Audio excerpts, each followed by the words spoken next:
روح بن قاسم نے بیان کیا،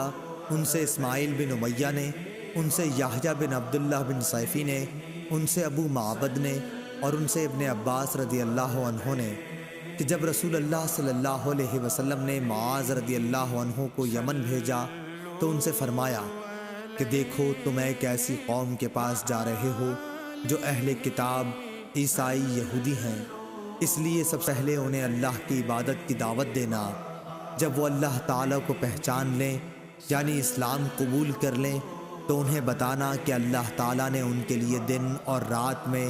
5 نمازیں فرض کی ہیں۔ جب وہ اسے بھی ادا کریں تو انہیں بتانا کہ اللہ تعالیٰ نے ان پر زکوٰۃ فرض قرار دی ہے جو ان کے سرمایہ داروں سے لی جائے گی جو صاحب نصاب ہوں گے، اور انہی کے فقیروں میں تقسیم کر دی جائے گی۔ جب وہ اسے بھی مان لیں تو ان سے زکوٰۃ وصول کر، البتہ ان کی عمدہ چیزیں زکوٰۃ کے طور پر لینے سے پرہیز کرنا۔ صحیح بخاری حدیث نمبر 1458۔